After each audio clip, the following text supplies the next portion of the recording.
우리는 그러면 이 경제 활성화 방안에서 혜택을 보는 지역들을 가격이 오르기 전에 미리 선점하는 이런 투자 방식을 하시는 게 제일 중요하겠죠. 네, 거기가 어딜까요? 안녕하세요. 반갑습니다. 이승호 소장입니다. 자, 그저께 서울시에서 여러 가지 규제 철폐안에 대해서 발표를 했습니다. 그래서 이런 기사 보셨는지 모르겠는데 2종 일반 주거지 용적률을 좀 상향시켜주고 3년간 완화시켜주면서 전체적인 재건축 사업성 높여준다 해서 뭐 이런 기사가 몇 군데 난 것이 있습니다. 서울시 홈페이지에 가더라도 이런 식으로 멈춰선 건설 산업에 심폐소생한다. 규제 철폐안 42건이 나왔다고 하면서 쭉 설명된 내용이 있습니다. 그래서 이 내용을 오늘 설명을 드릴 건데 원문을 보면서 간략하게 설명드리겠습니다. 서울시 보도자료 가보시게 되면 이런 내용이 있습니다. 우리가 방금 봤던 것처럼 고사위기에 건설 심폐소생한다. 규제 철폐 경제 활성화 방안 등 42건 내놨다 이런 내용이 있죠. 자, 우리한테 필요한 것만 몇 가지 볼 건데 쭉 내용이 설명되어 있고 제일 뒷부분에 보게 되면은 이런 식으로 간단하게 내용들이 다 정리가 되어 있습니다. 이 부분을 보면서 설명드릴게요. 자, 지금 2종 주거지, 3종 주거지에 일반 주거 건축물을 지을 때 원래는 법적 상한까지 짓지 못하고 조례상까지만 지을 수 있게 되었습니다. 예를 들면 2종 주거지는 국토법상 용적률은 250%예요. 근데 서울시 조례상으로는 200%죠. 그러면은 서울시에 있는 건물은 당연히 2종 주거지면 200을 지어야 됩니다. 하지만 이거를 이제 250%까지 지을 수 있게 해주겠다라는 내용이죠. 3년간 한시적인데 이런 것들은 결국 뭡니까? 더 많이 지을 수 있게 해주면서 공급을 좀 늘린다라는 개념이죠. 지금 이번에 나왔던 거는 전부 다 공급을 늘리려고 하는 그런 규제 철폐안들입니다. 그러니까 이게 여러분들 이런 게 있구나라는 어떤 지식 전달, 사실 이런 거에 지금 주목하지 마시고 이것이 뜻하는 바가 무엇인지를 여러분 파악하시는 게 중요해요. 여기 나와 있는 모든 철폐에 대한 목적을 한 단어로 말씀드리게 되게 되면 공급 활성화입니다. 공급 활성화를 위해서 다 하고 있는 것들이에요. 네, 그래서 서울시가 지금 공급을 열심히 하려는데 사활을 걸고 있구나라는 걸 느끼시면 됩니다. 자, 이런 것들 여러분들이 이제 주목해 볼 만한 내용들이죠. 사업성이 낮은 역세권 정비사업 준주거지역 종상향. 그러니까 이게 아시는 분도 있고 모르시는 분도 있겠습니다만 주거지역은 1종이 있고 2종이 있고 3종이 있고 그 다음에 준주거지역이 있습니다. 근데 여기서부터 이렇게 올라갈수록 더 좋은 거라고 보시면 돼요.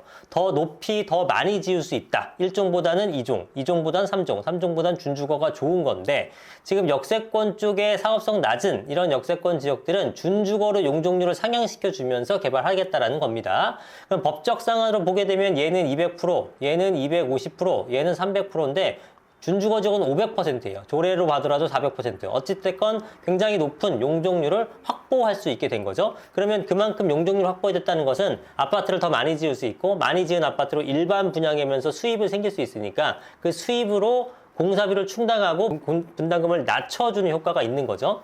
그렇기 때문에 이렇게 준주거 지역으로 종상향을 하게 되면 대단히 좋은 건데 이거를 적극적으로 추진하고 구체화시키겠다라고 합니다. 자, 이 사업성 낮다라는 게 어디를 뜻하는 건지 정확히 나와 있는 건 아니지만 뭐 강북 등이니까 강북뿐만 아니라 강 이남 중에서도 뭐 구로구라든가 뭐 금천구라든가 조금 사업성이 낮다고 평가되는 역세권 지역들 있죠. 그런 지역에선 사업성이 나오게끔 만들어서 사업을 할 수 있게끔 해주겠다는 겁니다. 이게 무슨 뜻이죠? 공급해라 이겁니다. 공급해라. 지금 정비 사업이 잘 안 돼요. 재개발 재건축 멈춰있고 잘 안 되죠. 왜 그렇습니까? 공사비 올라가고 뭐 분위기 안 좋고 시공사들 다 망해가는 분위기고 막 이러다 보니까 뭔가 원활하게 되지를 않아요. 그러니까 서울시에서 해줄 수 있는 게 뭐예요? 인허가를 빨리 해주겠다, 뭐 신통을 해라 이렇게 지원을 해주는데 그걸로도 부족하니까 어떻게 됩니까? 이런 식으로 사업성을 상향시켜주는 겁니다. 일기 신도시 특별법이 왜 나왔어요? 그냥 냅두면 절대 못합니다. 사업성이 안 나오니까. 그래서 용적률을 확 높여줬죠? 330%, 350% 줬죠? 예, 그렇게 안 하면은 방법이 없어요. 그래서 제가 누차 말씀드렸죠. 예, 아마 작년 초 그 전부터 말씀드렸던 것 같은데 서울시나 아니면 뭐 서울의 인근, 일기 신도시 같은 이런 데 수요가 많은 곳에서는 공급이 지금 안 된다 말씀들을 많이 하시거든요. 지금 현행법상 보게 되면 공급이 안 되는 게 맞아요. 근데 그걸 그대로 놔두겠냐고요. 계속 슬럼화 시킬까요? 여러분들이 그 시장님이라면 그렇게 하시겠습니까? 아니죠. 어떻게든 개발이 되게끔 해야겠죠. 지방 쪽은 좀 죄송한 얘기지만 놔둬도 돼요. 왠지 아세요? 수요가 없으니까. 수요가 없는 곳에 공급이 일어날 리가 없잖아요. 그러면 어거지로 막 아파트 짓게 한 다음에 미분양 나면 그게 무슨 소용이에요? 의미가 없죠. 그런데 서울이나 1기 신도시급 정도에서는 굉장히 많은 수요가 대기 수요가 있잖아요. 그러다 보니까 공급을 빨리 해줄 필요성이 있는데 여긴 오히려 안 돼. 그러니까 뭐 인허가도 빨리 해주고 뭐 해주는데 안 돼. 그러면 오케이, 니네 사업성 자체를 높여줄게 라고 하는 겁니다. 지금 이 상태에서 제가 추가로 뭐 말씀드리냐면 앞으로는 공공기도 확 줄어들 것이고 임대주택도 확 줄어들 것이다. 이거 분명히 제가 여러 차례 말씀드렸습니다. 지금 이번에도 그 내용이 나왔습니다. 이거 결국 다 뭐예요? 공공기를 줄여주고 임대주택을 비율을 낮춰주고 사업성을 높여주고 이거 다 뭡니까? 다 공급을 원활하게 하기 위한 규제 철폐안들입니다. 자, 그래서 여기 보시면 공공기업 비율을 계속 완화시켜준다고 얘기 나오죠? 서울시 입장에서도 굉장히 큰 결심을 한 거예요. 서울시는 임대주택을 지으려고 그러면은 자체 예산으로 짓고 뭐 이런 거 얼마나 힘듭니까? 그러니까 재개발, 재건축 같은 거 인허가 내주게 되면서 그걸 좀 집어넣으라고 하는 거기 때문에 여기서 확보를 최대한 많이 해야 돼요. 그래서 서울시 입장에서는 기부 채널을 최대한 많이 가져가려고 하는 거고 조합원들 입장에서는 최대한 적게 주려고 하는 거고 이거 갖고 막 싸움하다가 속도도 늦어지고 하는 거잖아요. 근데 양쪽 다 이해는 가죠. 그런데 서울시에서 한 발 양보한 겁니다. 왜? 공급이 너무 안 되니까. 그러니까 단기적으로 바라보게 되면은 지금은 입지가 굉장히 좋은 지역만 먼저 공급이 됩니다. 당연하겠죠. 외곽 쪽에 있는 것들은 사업이 안 돼요. 네, 모아타운 지정해주고 재개발 지정해도 안 돼. 왜? 사업성이 안 나오니까. 근데 핵심지는 진행이 될 수 있어. 역세권과 비역세권 중에서 역세권 인기가 훨씬 더 많아. 더 비싼 금액에 하더라도 더 수요가 많이 몰려. 그러니까 여기는 더 싼 금액에 하게 되면 공사비가 올라갔는데 수익성이 안 맞는 거죠. 그러니까 비역세권 쪽에서는 뭔가 모아타운 해주고 뭐 재개발 지정해주고 하더라도 움직여지질 않는 거예요. 공급은 급해 죽겠는데. 그러니까 서울시가 어떻게 가고 있는 거냐면 핵심 지역이나 아니면 그 외곽 지역 내에서도 역세권 쪽은 수요가 있기 때문에 그런 것 위주로 개발해준다는 겁니다. 그럼 여러분들이 찾아가야 될 거는 일단은 입지가 굉장히 좋은 지역 쪽, 그러니까 소위 사업성이 나올 만한 지역들, 그 다음에 두 번째로 역세권 쪽. 그래서 마찬가지 개념이죠. 사업성이 나오는 것들, 정책적으로 밀어주는 것들. 입지가 좋으면서 역세권이면 더 좋겠죠. 가격은 좀 높겠지만.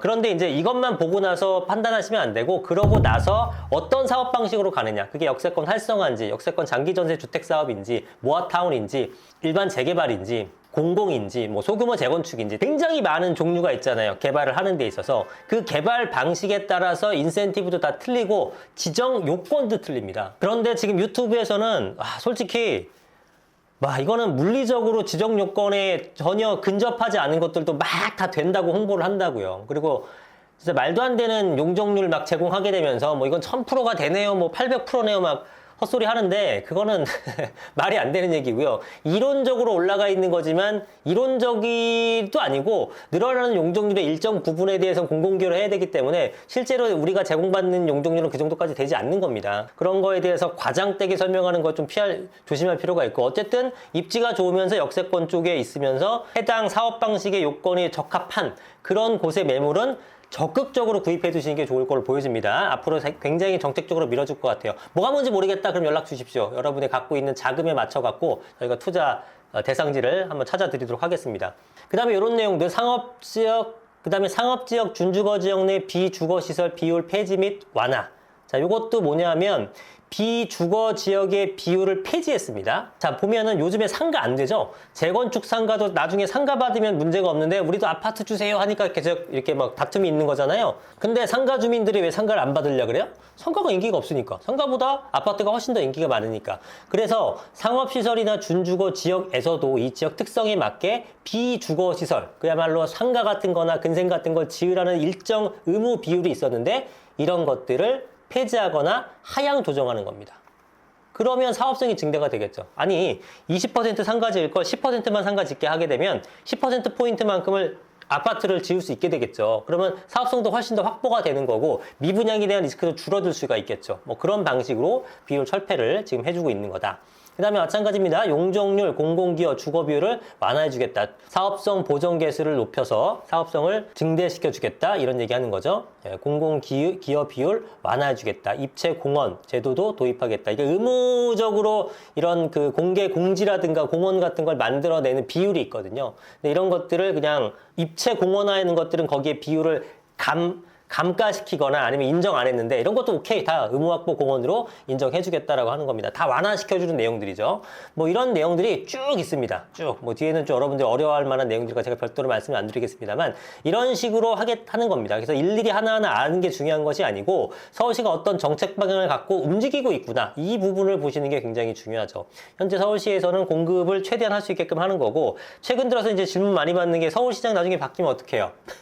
예, 그거 뭐 당연히 걱정스러운 내용이겠죠. 그러나 지금 서울시는 공급이 부족하다라는 것에 대한 인식은 여야가 같습니다. 예, 그렇기 때문에 누가 되던 간에 본인의 치적을 쌓기 위해서 기존 거를 조금 죽이고 새로운 거를 하거나 할지 모르겠지만 어쨌든 방향성 자체는 공급을 최대한 하려고 노력을 할 것이다. 그래서 뭔가 이런 규제안 같은 건 철폐된 상태에서 갈 확률이 대단히 높다라고 보여집니다. 그렇지 않으면은 서울 이거 공급 계속 안 하면 어떡합니까? 기존 집값만 계속 오르죠. 그죠? 공급을 안 하면 기존 집값이 계속 오르는 거예요. 그걸 두고 볼 수는 없겠죠. 어디든.